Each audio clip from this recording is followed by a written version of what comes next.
welcome to this very special edition of the KJ Masterclass Live, the show which ensures that you profit from your time spent here with experts, either through their industry insights, information, or simply learning from them. And today we have Liz Mugavero, author, writing coach, and founder of the Creativity Lab, a membership site for writers. And she is also the podcast for host of Get Writing podcast. Welcome to the show, Liz. Thank you so much, AJ. It's so great to be here. You are welcome, and I'm sure a lot of people will be able to learn from you about writing, about a lot about content stuff.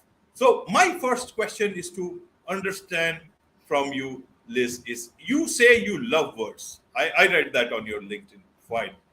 So what is it with words that you love them so much? And help us understand your perspective. Yeah, I mean, I grew up reading. Before I could read, my mother would read to me every single day, and I just was always so captivated by story and how stories were told. I used to actually get angry at her when she had to stop reading to me to actually go and do other things. So as soon as I learned how to read, I just devoured books, and I just became really obsessed with, how you can use words in writing. I mean, obviously in speaking as well, but for me, writing is what comes more naturally even than speaking. How you can use words to just captivate people and tell stories in such a way that it makes people want to listen and read more. Right. But a lot of people who want to use those words to write, they can talk, but they are not able to write. And even if some of them are able to write, several people find it difficult, to find that joy in writing. And then they call there is the writer's block. Yeah. So, and you talk about, how to make the writing process joyful. And that's what we'll talk about. We'll understand the art of writing and as well as the secrets to creating compelling content. So first is, what is writing? Is it about penning your thoughts? Is it about creating something like you write about these mystery novels? A lot of people write biographies. So what is it about writing that one can decide about that, okay, this is the type of writing is good for me?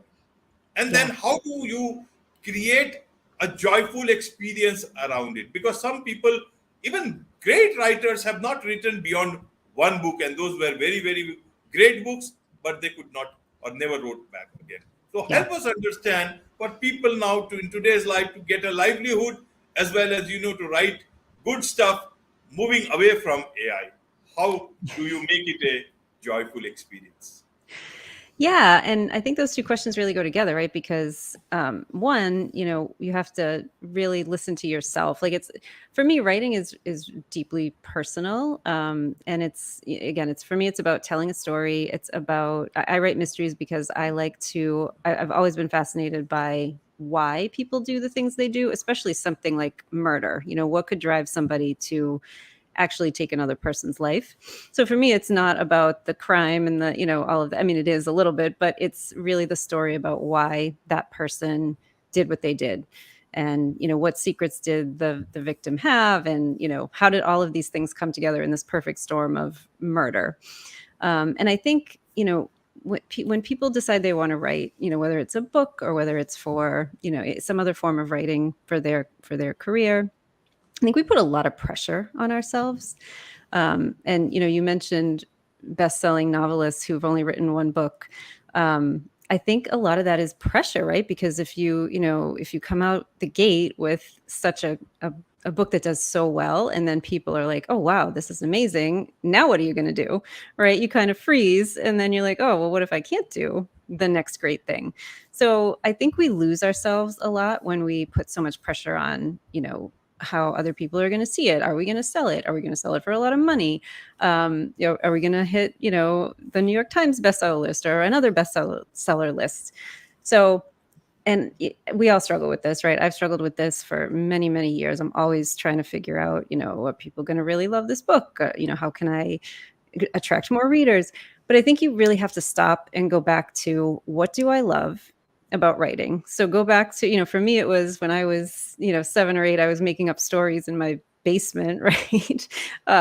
Just coming up with characters and putting them in these precarious positions and trying to figure out what happened to them. You got to go back to that initial joy that you found, right? And you have to just keep tapping into that, because otherwise it just becomes a chore. It's something that you get blocked from all this pressure that you're putting on yourself, that you feel like others are putting on you. Or if you're not writing what you want to write in the first place, then you're not going to enjoy it. So it really has to be coming from inside here, what you want to write, how you want to write it. And then I really believe that the rest will follow, the success will follow. Right, right. So, in terms of every person who works or does things, they have a toolbox. Even as a creator, you have that tech stack. Yeah. So, in terms of a writer, uh, what tools should their toolbox contain? Help us understand, or is it that sometimes they carry too much on their baggage or on their mind? So, what should they discard? What should they keep in their toolbox as well as in their heads? Help us understand that part, especially for people who are, starting to get into writing and are serious about writing some good stuff. Yeah. So I love this question, and I'm going to answer it probably a little differently than other writers might answer it. Because to go back to what I was talking about, where you have to come from inside here to write, and to write well, and to be happy in what you're writing, I think you have to do a lot of inner work, right? And this goes back to also the concept of being blocked and how to dissolve those blocks. Meditation. So I think every writer needs to have a meditation practice. I think every writer needs to have a journal or multiple journals, so you never run out, and whatever pen that you like to write in your journal with, because I really believe that every day you should be journaling. I'm a huge proponent of Julia Cameron's The Artist's Way and her morning pages. So every morning I wake up, I do 3 pages. It can be about nothing. It can be about, whatever. It just matters that you get the junk out of your head. So when you're asking about what should be in your head needs to be really clear to be able to create well. So get all the junk out of your head by meditating, by journaling. And then I love a little woo-woo. So I've always got crystals. I have special crystals that I use to write with. So orange crystals, especially, because those are connected to your sacral chakra, which is your creativity chakra. So I really love to have citrine, carnelian, those kinds of crystals around me. I also just discovered that blue apatite crystals are really good for writers. So I now have one of those on my desk. And then I just like to have a space that feels good to me. So I have incense, or I have essential oils. Like I said, I have my rocks. So those, I believe, are tools that every writer needs as well. You need to be able to set yourself up for success. And then in terms of the traditional writing tools, it really depends on how you write. But, I use Scrivener as my writing software. I love Scrivener. I couldn't live without it. So for me, that's the big one. And then I've also started using Plotter, which is really helpful because I'm trying to become more of a plotter. I'm not really, but I'm really trying hard to become more of a plotter. But really, it's, I think we also can overcomplicate that. So if it works for you to just open up a Word document and write your book, then do that. Make it easy on yourself. Right, right. And what about a pen name? Do they create one? Like what made you go for Kate Conte, if I'm pronouncing it correct? So what made you go for that? How do young writers they decide whether they should go for a pen name? Something different and that works with the style of their writing. What is your advice on this? And how do they know whether they should go for this or their one name itself is good enough? How does that work? Yeah, so I think it depends. So for me, I started out, my first series was written under my real name, Liz Mugavero. That's my Positively Organic Gourmet Pastry. And then while I was still writing that series, I had the opportunity to write another series with a different publisher. So they asked for a pen name. So I created that name. It's actually my grandfather's name. So I chose that name as Who was a detective, if I understand? He was a detective, yes. So it was a nod to him for sure. So that's how I ended up with a pen name. Now, I think a lot of writers too, if they switch genres at some point in their career, they'll maybe come up with a pen name just because, or maybe their agent or editor will ask them to come up with a pen name because, sometimes if a reader is expecting, a cozy mystery and then they pick up a book and it's a, horror novel, then that might be a little jarring for them. So it's kind of, sometimes it's used to separate identities and keep the genres separate. But really, it's up to you. It's up to to the writer if they want to keep their name right under their name or come out with a pen name right from the start. Right, right. And in terms of, a writer's block, and you also talk about writer's recovery. What is that recovery about? Is it breaking the writer's block or is it some other kind of recovery? Help us with this, help us understand these two things. Yeah. So, I mean, writer's block is obviously a phrase that gets tossed around a lot, right? I always say the best cure for writer's block is a deadline, which has been very true for me because it's very easy to, get stuck on a scene or a chapter and say, oh, I can't do this. And then, you put it down and days go by and then you're like, oh, I have writer's block. I can't write anymore. Like I said, a deadline is going to get you out of that pretty quick because if you don't turn it in, you're probably going to lose your contract. So that's not a good thing. But when I talk about creative recovery, it's much more of a deeper idea, right? So it's not dissolving one episode of writer's block. It's really, I think of creative recovery, and this is a Julia Cameron concept. And this is kind of how it took me about 17 years to kind of go through all of her work and, my own work and kind of get myself on a path where I was able to write what I wanted to write and be productive at it and be successful at it.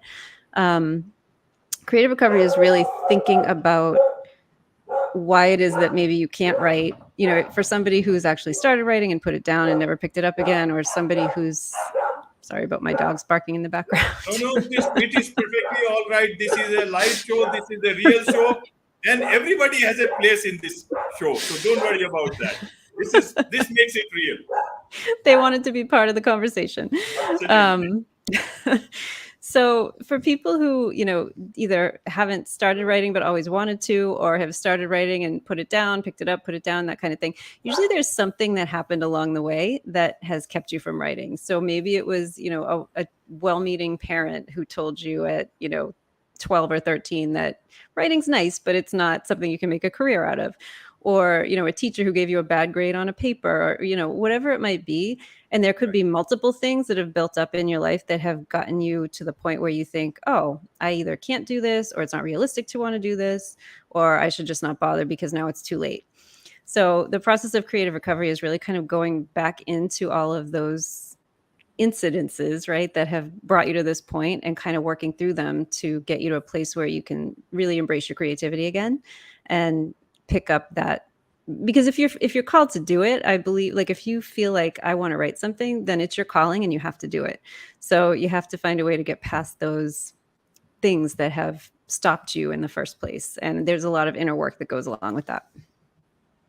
Right. So a lot of AI writers on all those tools, they can solve the problem of a writer's block, but perhaps creative recovery has to be done by the person, he or she, I guess by them itself. Or is there, or do you think AI will be able to solve that? I don't think AI can solve that because, look, AI is great. Like, I'm not one of those people who's like, oh my gosh, AI is going to come and, get rid of all the writers. I don't believe that at all. I believe that we have to work with AI, that we have to learn it, that we have to evolve with it. I think it's a great place to start, right? Like, I've done it I've been playing around with it a lot lately. So if I have to write something and I'm just in that mood where, I don't even know where to start, I'll just plug a prompt into AI and see what it gives me. And usually it's nothing that I can use, but at least it's a few words to start from and it gives me an idea and it starts the, juices flowing, and then I can kind of go from there, right? So I think, sure, AI can do some things, but the personal nature of writing is always going to be with the writer themselves. AI is never going to replace that. Absolutely. So for a writer, if one evaluates his or her strengths, what is the biggest strength that a writer can have? Is it the mind? Is it the ideas that come? Is it their experiences in life, or is it their good writing that they think that that is what their biggest strength is? What is it that they can rely on, and on what do you think that they should actually rely on, and not these things? I think it's two things. I think it's mindset And I think it's perseverance, right? Because talent, yes, if you're writing, if you're called to write, usually that means you have some talent that you have to nurture, and you can always learn more and you can always get better, and practice makes perfect and all of that, right? And inspiration, you're always going to be able to, I believe inspiration is always there. You just have to be able to reach for it. But if you don't have a good mindset, if you're coming into this thinking, I'm not good at this, I can't do this, I'll never get anywhere, then you're just going to stop yourself in your tracks and you're never going to be able to make progress. And by the same token, if you're, giving up easily, because writing is, if you're in writing to, get a book published, let's be honest, it's not the easiest thing to do, right? And there's a lot of things that go on in this business that, could make anyone shake their heads. But you have to persevere, right? So you're going to get thrown a lot of curveballs if you're trying to be a published writer, or even if you are a published writer already, and you just have to keep going, and you have to keep finding the place where you belong and writing the things that you love. And if you keep your mind right and if you keep moving, I believe you're going to be successful. Right, right. And then you also talk about having need for a strong community. So a lot of writers, they like their solace, their peace in some corner. Sometimes some are brooding types, and so many of them just want to be aloof. And so, what is the need of a community for writers today? And is it possible for all of them to build that community, especially online? How does it work? My understanding is a lot of writers just want to be left alone and try to always think of different ideas, or maybe they are already in the midst of several ideas, already in the midst of writing something very special. How does it work out? But community part is obviously a very, very practical need today. But how would you like to put it? Yeah. So you're right. Most writers are introverts. I'm not going to say all, but many, many writers are introverts. I am totally an introvert. There are many days where I would prefer to just be alone, working, and with my dogs, and and that's it, right? But I would never be where I am if it wasn't for the mystery community that I found when I was just starting out. So when I decided I wanted to write mysteries, I didn't really know where to start. So I just started Googling mystery writer conferences, and I happened to find one. And from there, and it was a local conference. And so I started going. And from there, I joined Sisters in Crime, which is an international group that supports all writers, women and men, but mostly women. And then from there, I joined a local chapter of that, and on and on and on. And from that chapter, I ended up getting my first agent, and I met a group of women that I blog with. So we're called the Wicked Authors. There are 6 of us. We all kind of came up around the same time. We had the same agent for a while. We had the same publisher for a while. And we've been blogging. This is actually our 10-year anniversary month. In May of 2022, or no, 20, what year are we in? 23, 20, whatever year we're in. It's been 10 years. Oh my goodness. And so, we always talk about, like, there are a lot of people who come together for and do blogs, right? But I feel like are a special group because we're actually friends. We've been doing this for a long time. We have been there for each other through all of the crazy ups and downs of this business. We actually just came back from a weekend retreat. We do this every year. The only thing that stopped us was COVID. And we get together, we work solo for a while, but we talk about our blog business. We talk about our books. We support each other. If somebody's having a rough time with something, the rest of us are there to lift them up. And then at some point, it's going to be your turn to feel like something's going wrong. And these women are there to lift you up. And those are my like ride or die friends. Those 5 ladies. And then beyond that, though, the broader mystery community, I can't speak for every literary community, but for me, mystery writers are just the best people. They're supportive and they're kind, and they understand that, all ships rise together, or whatever that saying is. I might not be getting it right, but I heard a very famous mystery writer say once at a conference that everyone in the mystery community realizes that nobody has to fail for anyone else to succeed. And I just love that. Like, it just speaks to that, nobody's there to hurt anybody, or, we're just all there because we love doing this and we want to support each other, and there's room for everyone. So I think community is super important. It doesn't mean you have to be with them every day or, all the time, but just to have people there to lean on and who know what you're going through and who understand the business and who understand writing. It can make all the difference, because some days you just want to give up. And if you don't have anybody there to kind of help you through that, then that could get rough. Absolutely, absolutely. And that is where the Creativity Lab comes in, a membership site for writers. Tell us about this Creativity Lab. Yeah, so I started this about a year ago, and I really wanted a place where people who have always wanted to write again, or who had started writing and kind of like put it on hold to have another career or to have a family, or whatever it is, and wanted to come back to it, would have a place where they could have not only the education around writing if they're new to it, but and the accountability of coming together a couple times a week to get your writing done, but also to have that community to lift you up and to run a plot point by, or to say, hey, I don't think my blog is very good this week, can you read it and tell me if it's okay? Or just to give you encouragement, right? So that's really what I wanted to do with this. I wanted to give people a place where they could have the accountability to come every week, and to we do quiet writing time. So we come together, we talk a little bit, we set goals for the session, and then we put a timer on. We all write in silence. We turn our cameras off and write. Then we come back, we report on our progress, and then usually we go off and do another session. We do that 2 to 3 times a week. And then, there's a community aspect to the membership. We do, like, I give people workbooks with writing prompts and journal prompts. And, really I wanted it to be a place where people could kind of come back to themselves and start on that process of creative recovery. And in the process, if they want to write their book, great, let's get that book written. Okay, so is it for only people in your state, in your area, or is it anybody else can join from across the world? Anybody can join. It's all remote. So, yep, anyone can join. Everyone's welcome.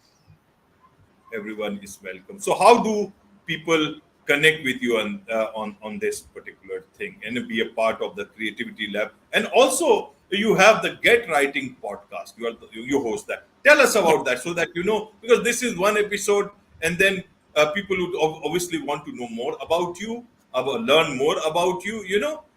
So that podcast too will help. Yeah, for sure. So just the easiest way to find me is at kateconti.com, and you can send me a message through that website if you're interested in the lab. And there's all kinds of other information on the site as well if you want to connect with me. And I'm also on social, and you can find all the links on the website. So that is all there. And the podcast was your other question. Yes. So I really wanted to start this podcast because, I realized after being in this business for a long time, I have a wealth of friends, a wealth of information. And I just wanted to share it. I know sometimes people don't know where to look to find the information they want about the publishing world or how to connect with other writers. People I know are really interested in writers' process, right? Every time I do a speaking event, like that's one of the top questions I get asked is, what's your process? So I really wanted to come up with this podcast that covered all aspects of writing. So, any kind of genre. We've had memoir guests on. I'm speaking with someone next week who is, she just wrote a literary fiction novel. I have a lot of mystery people on there. I have people talking about different ways of publishing. So I had a really great episode with a self-published author who is doing incredibly well and has a lot of things to say about it. I had someone on, a friend of mine, actually one of my Wicked author friends, she's a master at plotting. So we did a podcast on how to plot. So there's all kinds of things on the podcast. It's a lot of fun, having a lot of fun with it. And I hope you'll come and listen. Absolutely. Absolutely. And you have the latest series, Full Moon Mysteries. Is it out or is it yet to come out? It is out. Yep. The third book came out a couple months ago. It's called Which Way Out. And the series features Violet Mooney, who lives in a small Connecticut town. She owns a crystal shop. And she discovers in her 30s that she's actually 3/4 witch. So she has to figure out what that actually means and come to grips with this fact that she has this whole family that she never even knew she had. Right. My last question to you, Liz, is about all these witches, crystals, cats, and all this magic and murder and crime, is that after the novel is over, how do you deal with those characters who are, for many months, you have been in those characters and they have been in your heads. Yeah. How do you delink yourself from those characters, or you don't? I Help us don't. understand this aspect.